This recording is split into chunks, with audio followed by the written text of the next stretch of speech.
Hello everyone, welcome to Dakshina Learnings. Dakshina Learnings ന്റെ prelims hacker ക്യാപ്സ്യൂളിലേക്ക് എല്ലാവർക്കും സ്വാഗതം.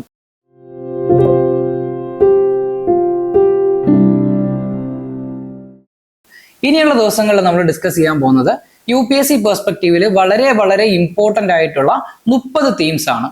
ഈ 30 തീംസിന്റെ ബേസിസിൽ വളരെയധികം ചോദ്യങ്ങൾ ഇതിനു മുമ്പുള്ള UPSC എക്സാമുകൾക്ക് ചോദിച്ചിട്ടുണ്ട്. അങ്ങനെയുള്ള 30 തീമുകളിൽ നിന്നും സെലക്ട് ചെയ്ത ഒരു തീമാണ് നമ്മൾ ഇന്ന് ഡിസ്കസ് ചെയ്യാൻ പോകുന്നത്. ഈ ഒരു തീമിൽ നിന്ന് തന്നെ കഴിഞ്ഞ 10 വർഷത്തെ UPSC ക്വസ്റ്റ്യൻ പേപ്പർ എടുത്ത് നമ്മൾ അനലൈസ് ചെയ്ത് നോക്കുവാണെങ്കിൽ ഏകദേശം 15ഓളം ചോദ്യങ്ങൾ ചോദിച്ചിട്ടുണ്ട്. അത്രയ്ക്കും ഇമ്പോർട്ടന്റ് ആയിട്ടുള്ള ഒരു തീമാണ് നമ്മൾ ഇന്ന് ഡിസ്കസ് ചെയ്യാൻ പോകുന്നത്. ഇനി നിങ്ങൾക്ക് ഈ ഒരു തീം എങ്ങനെ ക്രാക്ക് ചെയ്യാം അതിനുള്ള ഒരു എളുപ്പ വഴിയാണ് ഞാൻ നിങ്ങൾക്ക് പറഞ്ഞു തരാൻ പോകുന്നത്. വെറും 3 റൂൾസും അതുപോലെ തന്നെ നമുക്ക് റിലവന്റ് ആയിട്ടുള്ള 1-2 കറണ്ട് അഫയേഴ്സ് നമ്മൾ കറക്റ്റ് ആയിട്ട് നോക്കിയിട്ടുണ്ടെങ്കിൽ ഈ ഒരു തീം നമുക്ക് സിമ്പിൾ ആയിട്ട് ക്രാക്ക് ചെയ്യാൻ പറ്റും. ഇന്ന് നമ്മൾ ഡിസ്കസ് ചെയ്യാൻ പോകുന്ന തീം UPSCയുടെ one of the most favourite ആയിട്ടുള്ള തീമാണ്. എന്താണ്? ഇൻഫ്ലേഷൻ ആണ്. ഇൻഫ്ലേഷൻ എന്താണെന്ന് നമുക്ക് എല്ലാവർക്കും അറിയാം. അതായത് നമ്മുടെ മാർക്കറ്റ് ലെവലിൽ നമ്മൾ നോക്കുവാണെങ്കിൽ മാർക്കറ്റിൽ ഒരു ജനറൽ പ്രൈസ് ഇൻക്രീസ് ഉണ്ടാവുന്നു ഓവർ എ പീരീഡ്. അതിനെയാണ് നമ്മൾ എന്തെന്ന് പറയുന്നത്? ഇൻഫ്ലേഷൻ എന്ന് പറയുന്നത്. ഈ ഒരു ടോപ്പിക്കിന്റെ കറണ്ട് റിലവൻസ് എന്താണെന്ന് അറിയണമെങ്കിൽ നമ്മൾ ഈ കഴിഞ്ഞ കുറച്ച് മാസങ്ങൾ അല്ലെങ്കിൽ കുറച്ച് വർഷങ്ങളിലെ ന്യൂസ് പേപ്പേഴ്സ് നമ്മൾ ജസ്റ്റ് ഒന്ന് ചെക്ക് ചെയ്ത് നോക്കിയാൽ മതി. എല്ലാ ദിവസവും നമുക്ക് എന്ത് കാണാൻ സാധിക്കും? ന്യൂസ് പേപ്പറിൽ നമുക്ക് ഈ ഒരു വിലക്കയറ്റത്തെ കുറിച്ച് അല്ലെങ്കിൽ ഇൻഫ്ലേഷനെ കുറിച്ചുള്ള ന്യൂസ് നമുക്ക് കാണാൻ സാധിക്കും അല്ലേ? 1-2 എക്സാമ്പിൾസ് നമുക്ക് നോക്കാം. എന്താണ്? India's retail inflation locks 3.34% in March. അതുപോലെ തന്നെ എന്താണ്? Rising inflation A growing concern for policy makers. Inflation in control focus on boosting demand RBI governance. അങ്ങനെ എന്ത് ചെയ്യുന്നുണ്ടോ? കുറേ അധികം ന്യൂസുകൾ ഇൻഫ്ലേഷനെ കുറിച്ച് എന്ത് ചെയ്യാറുണ്ട്? ന്യൂസ് പേപ്പേഴ്സിൽ വരാറുണ്ട്. അതുകൊണ്ടാണ് ഈ ഒരു ഇൻഫ്ലേഷൻ എന്നുള്ള ടോപ്പിക്കിനെ എന്താണ് ഒരു വളരെ പ്രയോറിറ്റി തീമാക്കി അല്ലെങ്കിൽ ഒരു പ്രയോറിറ്റി ടോപ്പിക്കാക്കി മാറ്റുന്നത്.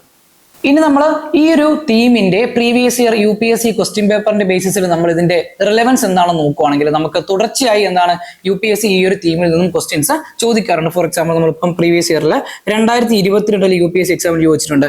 വിത്ത് reference to the Indian economy what are the advantages of inflation indexed bonds. അതുപോലെ തന്നെ 2021 ചോദിച്ചിട്ടുണ്ട്. With reference to the Indian economy demand pull inflation can be caused or increased by which of the following. അതുപോലെ തന്നെ 2022 ചോദിച്ചിട്ടുണ്ട്. In India, which one of the following is responsible for maintaining price stability by controlling inflation? അങ്ങനെ ഈ inflation എന്താണ്? ഇൻഫ്ലേഷന്റെ level എങ്ങനെയായിരിക്കും? അതുപോലെ തന്നെ ഇൻഫ്ലേഷനെ control ചെയ്യുന്ന ആരാണ്? ഇൻഫ്ലേഷന്റെ കാര്യത്തിൽ RBIയുടെ റോൾ എന്താണ്? അതുപോലെ ഇൻഫ്ലേഷന്റെ കാര്യത്തിൽ ഗവൺമെന്റിന്റെ റോൾ എന്താണ്? തുടങ്ങി ഈ ഒരു തീമിൽ നിന്ന് എന്ത് ചെയ്തിട്ടുണ്ട്? വളരെയധികം ചോദ്യങ്ങൾ UPSC ചോദിക്കാറുണ്ട്. 2-3 ചോദ്യങ്ങൾ നിങ്ങൾക്ക് ആ ഒരു എക്സാമ്പിൾ കാണിക്കാൻ വേണ്ടിയിട്ട് മാത്രമാണ് ഞാൻ എന്ത് ചെയ്തേക്കുന്നത് ഈ ഒരു ക്ലാസ്സിൽ ഞാൻ ഉൾപ്പെടുത്തിയിരിക്കുന്നത്. ഇനി നമുക്ക് നമ്മുടെ ഈ ഒരു സ്പെസിഫിക് തീമിലേക്ക് കടക്കാം. എന്താണ് ഇൻഫ്ലേഷൻ? ഇൻഫ്ലേഷന്റെ ടൈപ്സ് എന്തൊക്കെയാണ്? ഇൻഫ്ലേഷൻ എങ്ങനെയാണ് നമ്മുടെ എക്കോണമിയെ ബാധിക്കുന്നത്? ഇൻഫ്ലേഷനെ ആരാണ് കൺട്രോൾ ചെയ്യുന്നത്? ഇൻഫ്ലേഷനെ ആരാണ് മെഷർ ചെയ്യുന്നത്? ഈ ഇൻഫ്ലേഷൻ ഏതൊക്കെ തരത്തിലാണ് നമ്മളെ ബാധിക്കുന്നത്? ഇൻഫ്ലേഷന്റെ അഡ്വാൻറ്റേജസ് എന്തൊക്കെയാണ്? അതുപോലെ തന്നെ ഇൻഫ്ലേഷന്റെ ഡിസഡ്വാൻറ്റേജസ് എന്തൊക്കെയാണ്? തുടങ്ങി ഈ ഒരു തീമുമായിട്ട് ബന്ധപ്പെട്ട പല കാര്യങ്ങൾ നമ്മൾ ഇനി അങ്ങോട്ട് ഡിസ്കസ് ചെയ്യാൻ പോവാണ്. ഓക്കെ, അപ്പം ഇൻഫ്ലേഷൻ എന്ന് പറഞ്ഞാൽ നമ്മൾ ഓൾറെഡി പറഞ്ഞു. ഇൻഫ്ലേഷൻ എന്ന് പറഞ്ഞാൽ എന്താണ്? Inflation is the general rise in prices of goods and services over time reducing purchasing power. നമുക്ക് എല്ലാവർക്കും അറിയാം. അതായത് ഇൻഫ്ലേഷൻ ഉണ്ടാകുമ്പോഴത്തേക്കും ഓട്ടോമാറ്റിക്കലി എന്ത് ചെയ്യും? മണീന്റെ വാല്യൂ കുറയും. മണീന്റെ വാല്യൂ കുറയുമ്പോഴത്തേക്കും എന്ത് സംഭവിക്കും? നമ്മുടെ പർച്ചേസിംഗ് പവറും കുറയും. അതുപോലെ തന്നെ ആരാണ് ഇന്ത്യയിൽ ഇൻഫ്ലേഷൻ മെഷർ ചെയ്യുന്നത്? ആരൊക്കെയാണ്? RBIയും അതുപോലെ തന്നെ എന്താണ് ministry of statistics and programme implementation. ഇവരാണ് എന്ത് ചെയ്യുന്നത്? ഈ ഒരു ഇൻഫ്ലേഷനെ മെഷർ ചെയ്യുന്നത്. ഇനി ഡിഫറെന്റ് ടൈപ്സ് ഓഫ് ഇൻഫ്ലേഷൻ നമുക്ക് നമ്മുടെ എക്കോണമിയിൽ നമുക്ക് കാണാൻ സാധിക്കും. എന്തൊക്കെയാണ്? ഡിമാൻഡ് പുൾ ഇൻഫ്ലേഷൻ, അതുപോലെ തന്നെ എന്താണ് cost push inflation, core inflation, wage inflation, hyper inflation, imported inflation. അങ്ങനെ പല തരത്തിൽ നമ്മൾ എന്ത് ചെയ്യാറുണ്ട്? നമ്മൾ ഈ ഒരു ഇൻഫ്ലേഷനെ നമ്മൾ ഡിഫൈൻ ചെയ്യാറുണ്ട്. ഓക്കെ, ഇനി പ്രധാനപ്പെട്ട 2 ഇൻഡീസസ് നമ്മൾ യൂസ് ചെയ്യാറുണ്ട് ഈ ഒരു ഇൻഫ്ലേഷനെ കുറിച്ച് പഠിക്കാനും അതുപോലെ തന്നെ ഫ്യൂച്ചറിൽ ഇൻഫ്ലേഷൻ എങ്ങനെ കൺട്രോൾ ചെയ്യണം അതിനു വേണ്ടിയിട്ട് നമ്മൾ എന്ത് ചെയ്യുന്നുണ്ട്? 2 തരത്തിൽ ഇൻഫ്ലേഷനെ നമ്മൾ അളക്കാറുണ്ട്. ഏതൊക്കെയാണ്? ഒന്നാണ് CPI, അതാണ് കൺസ്യൂമർ പ്രൈസ് ഇൻഡെക്സ്. ഇതിൽ എന്താണ്? റീറ്റെയിൽ ലെവൽ പ്രൈസ് ചേഞ്ചസ്, ഫുഡും ഹെൽത്തും എഡ്യൂക്കേഷനും തുടങ്ങി റീറ്റെയിൽ ലെവലിൽ ഒരു കൺസ്യൂമർ എന്തൊക്കെ കൺസ്യൂം ചെയ്യുന്നു അതിന് ബേസ് ചെയ്തിട്ടാണ് നമ്മൾ എന്ത് ചെയ്യുന്നത്? ഈ ഒരു CPI കണക്കാക്കുന്നത്. മറ്റൊന്നാണ് എന്ത്? Wholesale price index. ഈ ഹോൾസെയിൽ പ്രൈസ് ഇൻഡെക്സ് എന്താണ്? ഹോൾസെയിൽ ലെവൽ പ്രൈസ് ചേഞ്ചസ് ആണ്. ബിസിനസ് ടു ബിസിനസ് ആയിട്ടുള്ള ഈ ഒരു ഇൻഫ്ലേഷന്റെ റേറ്റ്സിനെയാണ് നമ്മൾ എവിടെ കണക്കാക്കുന്നത്? ഈ ഹോൾസെയിൽ പ്രൈസ് ഇൻഡെക്സിൽ നമ്മൾ കണക്കാക്കുന്നത്. ഇനി നമ്മൾ നോക്കുവാണെങ്കിൽ നമ്മളൊക്കെ കൺസ്യൂമേഴ്സ് ആണ്. അല്ലെ? നമ്മളൊക്കെ സാധാരണ ജനങ്ങളാണ്, നമ്മൾ പബ്ലിക് ആണ്, നമ്മൾ ഏറ്റവും കൂടുതലും ചെയ്യുന്ന ജോലി എന്ന് പറഞ്ഞാൽ എന്താണ്? കൺസ്യൂമിങ് ആണ്. സോ കൺസ്യൂമേഴ്സിന്റെ ലെവലിൽ ഏറ്റവും ഇമ്പോർട്ടന്റ് ആയിട്ടുള്ള ഇൻഡെക്സ് ഏതാണ്? കൺസ്യൂമേഴ്സിന്റെ ലെവലിൽ ഏറ്റവും ഇമ്പോർട്ടന്റ് CPI ആണ്. അതുപോലെ തന്നെ WPI എടുക്കുവാണെങ്കിൽ reflects trend set producer level, പ്രൊഡ്യൂസേഴ്സിന്, കമ്പനീസിന്, ഇൻഡസ്ട്രീസിന് അവരൊക്കെ എപ്പോഴും ഡിപ്പെൻഡ് ചെയ്യുന്ന ആരെയായിരിക്കും? WPI ആയിരിക്കും. ബട്ട് ഒരു കൺസ്യൂമർ എന്ന നിലയ്ക്ക്, പബ്ലിക് എന്ന നിലയ്ക്ക് നമ്മൾ ഡിപ്പെൻഡ് ചെയ്യുന്ന എന്തിനെയായിരിക്കും? CPI ആയിരിക്കും. ഈ ഇൻഫ്ലേഷനുമായിട്ട് ബന്ധപ്പെട്ട് പറ്റിയൊരു പ്രധാനപ്പെട്ട ഒരു ടോപ്പിക്കാണ് എന്ത്? Core inflation versus headline inflation. നമ്മളൊക്കെ എപ്പോഴും കേൾക്കാറുണ്ട് കോർ ഇൻഫ്ലേഷനെ കുറിച്ചും അതുപോലെ തന്നെ ഹെഡ്ലൈൻ ഇൻഫ്ലേഷനെ കുറിച്ച് നമ്മൾ എന്താണ് ന്യൂസ് പേപ്പറിൽ കേൾക്കാറുണ്ട്, നമ്മൾ ടെക്സ്റ്റ് ബുക്കുകളിൽ വായിക്കാറുണ്ട്. എന്താണ് ഈ കോർ ഇൻഫ്ലേഷനും അതുപോലെ തന്നെ ഹെഡ്ലൈൻ ഇൻഫ്ലേഷനും? ഹെഡ്ലൈൻ ഇൻഫ്ലേഷൻ എന്ന് പറഞ്ഞാൽ എന്താണ്? നമ്മൾ മൊത്തത്തിൽ നമ്മൾ മേലെ കൂടി ഇങ്ങനെ നോക്കിയിട്ട് എന്ത് ചെയ്യുവാണ്? മൊത്തത്തിൽ എല്ലാത്തിൻ്റെയും ഒരു ജനറൽ പ്രൈസ് ലെവലിൽ എന്തെങ്കിലും ഡിഫറൻസ് വന്നിട്ടുണ്ടോ എന്ന് നമ്മൾ എന്ത് ചെയ്യുവാണ്? നമ്മൾ നോക്കുകയാണ്. എന്താണ്? All items including food and fuel. അതായത് പബ്ലിക് ഏറ്റവും കൂടുതൽ യൂസ് ചെയ്യുന്ന എല്ലാ ഐറ്റംസും നമ്മൾ എന്ത് ചെയ്യും? നമ്മൾ ഹെഡ്ലൈൻ ഇൻഫ്ലേഷനിൽ നമ്മൾ കണക്കാക്കും. ഓക്കെ, ഇതെന്താണ്? ഓവറോൾ ആയിട്ടുള്ള ഒരു പ്രൈസ് ട്രെൻഡ് എന്താണ്? ഈ പ്രൈസിന്റെ ട്രെൻഡ് എങ്ങോട്ടേക്കാണ് പോയിക്കൊണ്ടിരിക്കുന്നത്? കൂടുകയാണോ കുറയുകയാണോ? ഇതൊക്കെ ജസ്റ്റ് ഒന്ന് മേലെ നിന്ന് നോക്കി അളക്കുന്നതിന് വേണ്ടിയാണ് നമ്മൾ എന്ത് ചെയ്യുന്നത്? ഈ ഒരു ഹെഡ്ലൈൻ ഇൻഫ്ലേഷൻ നമ്മൾ കണക്കാക്കുന്നത്. മറ്റൊന്നാണെന്ത്? Core inflation, general goods and services. ഇതിനകത്ത് നമ്മൾ എന്ത് ചെയ്യും? ഫുഡിനെയും ഫ്യൂവലിനെയും നമ്മൾ ഒഴിവാക്കും. എന്തുകൊണ്ടാണ്? ഫുഡിന്റെയും ഫ്യൂവലിന്റെയും പ്രൈസസ് എപ്പോഴും എന്തായിരിക്കും? വോളറ്റൈൽ ആയിരിക്കും, എവർ ചേഞ്ചിങ് ആണ്, ഇങ്ങനെ ചേഞ്ച് ചെയ്തുകൊണ്ടേയിരിക്കും. അതുകൊണ്ട് നമ്മൾ എന്ത് ചെയ്യും? ഈ ഒരു കോർ ഇൻഫ്ലേഷൻ കണക്കാക്കുന്ന സമയത്ത് ഫുഡിനെയും ഫ്യൂവലിനെയും നമ്മൾ എന്ത് ചെയ്യും? നമ്മൾ ഒഴിവാക്കും. ഇതെന്താണ്? Long time inflation trend analysis ആണ്. ആക്ച്വലി എന്താണ്? ഹെഡ്ലൈൻ ഇൻഫ്ലേഷൻ എന്താണ്? ഒരു ടെമ്പററി ആണ്, ഒരു ഷോർട്ട് ടൈം ആയിട്ടുള്ള ഒരു ഇൻഫ്ലേഷൻ അനാലിസിസ് ആണ്. പക്ഷേ കോർ ഇൻഫ്ലേഷൻ എന്താണ്? ഇറ്റ് ഈസ് ഓൾവേസ് എന്താണ്? ലോങ് ടൈം ഇൻഫ്ലേഷൻ ട്രെൻഡ് ആണ്. ഇനി ഈ ഒരു ഇൻഫ്ലേഷന്റെ റേറ്റ്, അതായത് 1% ആണോ, 2% ആണോ, 3% ആണോ, 10% ആണോ, 100% ആണോ, 1000% ആണോ, അങ്ങനെ ഈ ഇൻഫ്ലേഷന്റെ റേറ്റ്സിനനുസരിച്ചിട്ട് നമ്മൾ എന്ത് ചെയ്യും?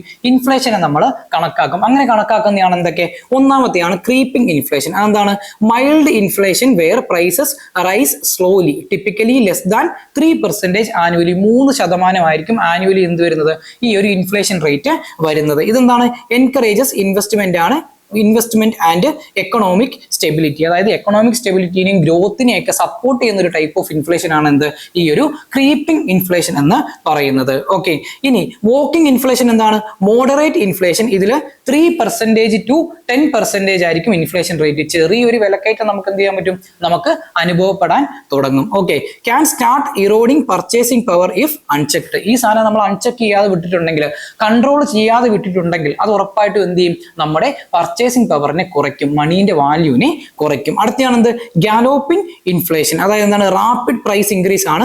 10% to 100%. ഒരു വർഷത്തെ നമ്മൾ കണക്കെടുത്ത് നോക്കുകയാണെങ്കിൽ 10% മുതൽ 100% വരെ വളരെ വലിയൊരു ഇൻക്രീസ് ആണ് അല്ലെ? വിലക്കയറ്റം വളരെ അധികമാണെന്ന് നമുക്ക് കാണാൻ സാധിക്കും. ഇതെന്ത് ചെയ്യും? Reduces purchasing power, disrupts economic planning. Economic പ്ലാനിങ്ങിനെയൊക്കെ എന്ത് ചെയ്യും? തകർത്ത് കളയും. നമ്മുടെ പർച്ചേസിംഗ് പവറിനെ എന്ത് ചെയ്യും? തകർത്ത് കളയും. ആ ഒരു ടൈപ്പ് ഓഫ് ഇൻഫ്ലേഷൻ ആണ് എന്ത്? ഗാലോപ്പിംഗ് ഇൻഫ്ലേഷൻ എന്ന് നമ്മൾ പറയുന്നത്. ഇനി എന്താണ്? Hyper inflation. ഇത് ഏറ്റവും എക്സ്ട്രീം ലെവൽ ഓഫ് ഇൻഫ്ലേഷൻ ആണ്. ഔട്ട് ഓഫ് കൺട്രോൾ ഇൻഫ്ലേഷൻ ആണ്. Often exceeding 1 million% annually. Currency value collapses and prices lose meaning. അതായത് പൈസ കൊണ്ട് ഒരു കാര്യമില്ല, പൈസക്കൊന്നും ഒരു വാല്യൂ പോലും ഇല്ല. വെറും ഒരു പേപ്പറിന്റെ വാല്യൂ പോലും എന്തിനു കിട്ടില്ല? പൈസയ്ക്ക് കിട്ടില്ല. ആ ഒരു ടൈപ്പ് ഓഫ് ഇൻഫ്ലേഷൻ ആണ് നമ്മൾ എന്തെന്ന് പറയുന്നത്? ഹൈപ്പർ ഇൻഫ്ലേഷൻ എന്ന് നമ്മൾ പറയുന്നത്. എക്കോണമി ഡീസ്റ്റെബിലൈസസ്. ആ ഒരു രാജ്യത്തിന്റെ ടോട്ടൽ എക്കോണമി തന്നെ എന്ത് ചെയ്യും? താറുമാറായി പോകും ഈ ഒരു ഹൈപ്പർ ഇൻഫ്ലേഷൻ വന്നിട്ടുണ്ടെങ്കിൽ. ഇനി നമുക്ക് ഇൻഫ്ലേഷന്റെ കോസസ് എന്തൊക്കെയാണെന്ന് നോക്കാം. മെയിൻ ആയിട്ട് നമ്മൾ പറയുന്നത് എന്തൊക്കെയാണ്? കോസസ് ഓഫ് ഇൻഫ്ലേഷനിൽ പറയുന്നത് ഡിമാൻഡ് പുൾ ഇൻഫ്ലേഷൻ ഉണ്ടായിരിക്കും. അതായത് ഡിമാൻഡ് കൂടുതലാകുമ്പോഴത്തേക്കും ഓട്ടോമാറ്റിക്കലി എന്ത് ചെയ്യും? പ്രൈസ് ലെവൽ ഇൻക്രീസ് ചെയ്യും. അതിനെയാണ് നമ്മൾ എന്തെന്ന് പറയുന്നത്? ഡിമാൻഡ് പുള്ള ഇൻഫ്ലേഷൻ എന്ന് പറയുന്നത്. അതുപോലെ തന്നെ കോസ്റ്റ് പുഷ് ഇൻഫ്ലേഷൻ എന്ന് പറയും. അതെന്താണ്? Increased cost of production. ഇപ്പം കോസ്റ്റ് ഓഫ് പ്രൊഡക്ഷൻ കൂടി. എന്തൊക്കെയാണ്? വേജസ്, റോ മെറ്റീരിയൽസ്, ഫ്യൂവൽ, ഇതിന്റെയൊക്കെ വില കൂടി. അങ്ങനെ കൂടി കഴിയുമ്പോഴത്തേക്ക് ഓട്ടോമാറ്റിക്കലി എന്ത് സംഭവിക്കും? ഇൻഫ്ലേഷൻ ഉണ്ടാവും. പ്രൊഡക്ട്സിന്റെ വില എന്ത് ചെയ്യും? കൂടാൻ തുടങ്ങും. അതിനെയാണ് നമ്മൾ എന്തെന്ന് പറയുന്നത്? കോസ്റ്റ് പുഷ് ഇൻഫ്ലേഷൻ എന്ന് പറയുന്നത്. ഇനി നമുക്ക് പ്രധാനമായിട്ട് നോക്കാനുള്ളത് കുറച്ച് ടൈപ്സ് ഓഫ് ഇൻഫ്ലേഷനുമായിട്ട് ബന്ധപ്പെട്ട് വരുന്ന ടേംസ് ആണ്. ആ ടേംസ് ഞാൻ ജസ്റ്റ് ഒന്ന് പറയാം. ഏതൊക്കെയാണ്? Creeping inflation, walking inflation, galloping inflation, hyperinflation. Inflation already discuss ചെയ്തു. അതുപോലെ തന്നെ എന്താണ് പ്രധാനപ്പെട്ട കുറച്ച് ടേംസ് ആണ്? Structural inflation, open inflation, suppressed inflation, bottleneck inflation തുടങ്ങിയവ. ഈ ഒരു ഇൻഫ്ലേഷൻസിനൊക്കെ കാരണമായിട്ട് നമുക്ക് എന്തൊക്കെ പറയാൻ പറ്റും? ഒന്ന് നമ്മളിപ്പോൾ ഡിസ്കസ് ചെയ്തു, എന്തൊക്കെയാണ്? കോസ്റ്റ് പുഷ് ഇൻഫ്ലേഷനെ പറയാൻ പറ്റും, ഡിമാൻഡ് പുൾ ഇൻഫ്ലേഷനെ പറയാൻ പറ്റും, അതുപോലെ തന്നെ ഇമ്പോർട്ടഡ് ഇൻഫ്ലേഷനെയും നമുക്ക് പറയാൻ സാധിക്കും. ഇനി നമ്മൾ ഇൻഫ്ലേഷന്റെ ഒരു ട്രെൻഡ് നോക്കുകയാണെങ്കിൽ ഇൻഫ്ലേഷൻ ട്രെൻഡ്സിൽ നമ്മൾ കുറച്ച് ടേംസ് നമ്മൾ യൂസ് ചെയ്യാറുണ്ട്. ഏതൊക്കെയാണ്? ഒന്നാണ് ഡീഫ്ലേഷൻ. ഡീഫ്ലേഷൻ എന്ന് പറഞ്ഞാൽ എന്താണ്? Fall in overall price levels. അതായത് ഇൻഫ്ലേഷന്റെ നേരെ ഓപ്പോസിറ്റ് ടേം ആണ് എന്ത്? ഡീഫ്ലേഷൻ എന്ന് പറയുന്നത്. അതുപോലെ തന്നെ ഡിസ്ഇൻഫ്ലേഷൻ, സ്ലോയിങ് റേറ്റ് ഓഫ് ഇൻഫ്ലേഷൻ. അതായത് കഴിഞ്ഞ വർഷം 10% ഇൻഫ്ലേഷൻ ഈ വർഷം എത്രയായിട്ട് കുറഞ്ഞു? 5% കുറഞ്ഞു. അതിനെയാണ് നമ്മൾ എന്തെന്ന് പറയുന്നത്? ഡിസ്ഇൻഫ്ലേഷൻ എന്ന് പറയുന്നത്. അതുപോലെ റീഫ്ലേഷൻ എന്ന് പറഞ്ഞിട്ടുണ്ടെങ്കിൽ policy induced inflation to boost economy after a slowdown. ഇപ്പം ഏതെങ്കിലും ഒരു എക്കണോമിക് സ്ലോ ഡൗൺ ഉണ്ടായിട്ടുണ്ടെങ്കിൽ ഓട്ടോമാറ്റിക്കലി ഗവൺമെന്റ് എന്ത് ചെയ്യും? ഈ ഒരു റീഫ്ലേഷൻ മെത്തേഡ്സ് യൂസ് ചെയ്യും. അതായത് എക്കോണമിയിലേക്ക് കൂടുതലായിട്ട് മണി ഇൻഡ്യൂസ് ചെയ്യും. അതുപോലെ തന്നെ പോളിസിയിൽ വളരെയധികം ചേഞ്ചസ് വരുത്തിക്കൊണ്ട് എന്ത് ചെയ്യും? ഇൻഫ്ലേഷൻ ഉണ്ടാക്കും. അതിനെയാണ് എന്തെന്ന് പറയുന്നത്? ഈ റീഫ്ലേഷൻ എന്ന് പറയുന്നത്. അതുപോലെ തന്നെ ഡിപ്രഷൻ എന്ന് പറഞ്ഞിട്ടുണ്ടെങ്കിൽ long time severe economic down turn. അതായത് ലോങ് ടൈം ആയിട്ടൊരു എക്കോണമി തകർന്നു പോയി, അത് കാരണം എന്താണ്? ഒരു തരത്തിലുള്ള ഗ്രോത്ത് ഉണ്ടാവുന്നില്ല. അങ്ങനെയുള്ളൊരു ടൈപ്പ് ഓഫ് സിറ്റുവേഷനാണ് നമ്മൾ എന്തെന്ന് പറയുന്നത്? ഡിപ്രഷൻ എന്ന് പറയുന്നത്. ഈ ഇൻഫ്ലേഷന് നമുക്ക് പറയാൻ സാധിക്കുന്ന വളരെ രസകരമായിട്ടുള്ള ഒരു ടേം ഉണ്ട്. ആ ടേം എന്താണെന്ന് നിങ്ങൾക്ക് അറിയാവോ?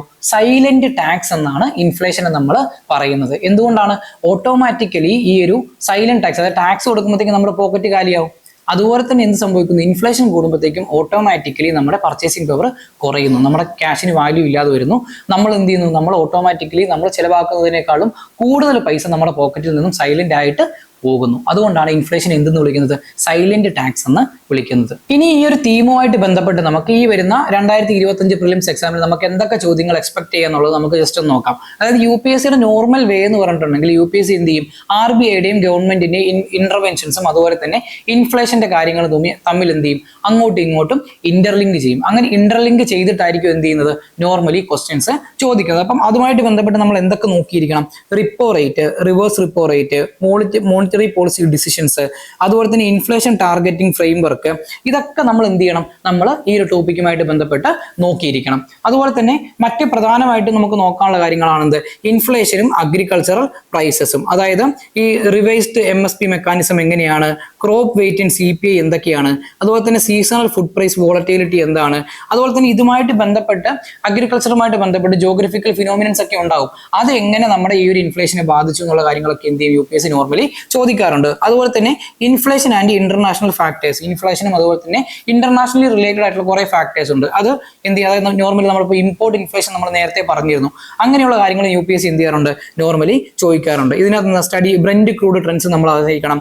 അതുപോലെ തന്നെ ഇമ്പോർട്ട് ബില്ല് നമ്മൾ അറിഞ്ഞിരിക്കണം. കറന്റ് അക്കൗണ്ട് ഇംപ്ലിക്കേഷൻസ് നമ്മൾ അറിഞ്ഞിരിക്കണം. അതുപോലെ തന്നെ ഫ്യൂവൽസിന്റെ വെയിറ്റ് എന്താണ്? CPIയുടെയും WPIയുടെയും കാൽക്കുലേഷനിൽ ഫ്യൂവൽസിന്റെ വെയിറ്റ് എന്താണ്? ഇങ്ങനെയുള്ള കാര്യങ്ങളൊക്കെ എന്ത് ചെയ്യണം? നമ്മൾ അറിഞ്ഞിരിക്കണം. അതുപോലെ തന്നെ ഇൻഫ്ലേഷനും ഗവൺമെന്റ് സ്കീംസും, ഈ ഒരു ഇൻഫ്ലേഷനുമായിട്ട് ബന്ധപ്പെട്ട് ഗവൺമെന്റ് എന്തൊക്കെ സ്കീംസ് കൊണ്ടുവന്നിട്ടുള്ളൂ ഈ ഇൻഫ്ലേഷൻ ടാർഗറ്റിങ്ങിന് വേണ്ടിയിട്ട്, അല്ലെങ്കിൽ ഇൻഫ്ലേഷന്റെ ആ ഒരു ബേർഡൻ നമുക്ക് അറിയാതിരിക്കാൻ വേണ്ടിയിട്ട് ഗവൺമെന്റ് എന്തെങ്കിലും പോളിസീസ് കൊണ്ടുവന്നിട്ടുണ്ടോ, എന്തെങ്കിലും സ്കീംസ് കൊണ്ടുവന്നിട്ടുണ്ടോ, അതൊക്കെ എന്തിരിക്കണം?